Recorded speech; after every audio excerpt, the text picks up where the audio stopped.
Dati ang laging favorite expression na it's a fishing expedition. Ngayon naman, it's a demolition job. Attorney Jess.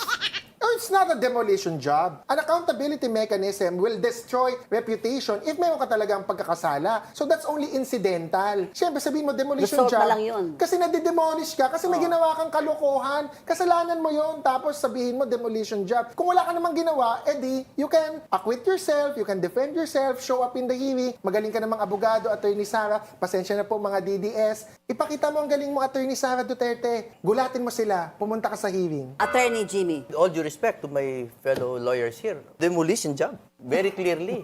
Nabasa niyo ba yung supplemental affidavit?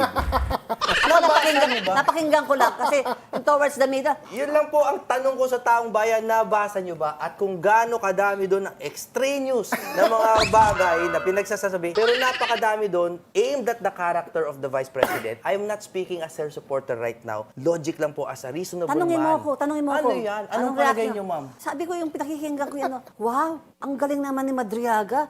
Very close siya kay former President Duterte. Ganun. Insider. Oh, insider. Ilang insider. daang Talo pa milyon? si Senator Bongo. Bilyon! Oo. Bilyon! Tapos yung kaibigan niyang si Ombudsman Martires, kailangan niyang padaanin kay Madriaga.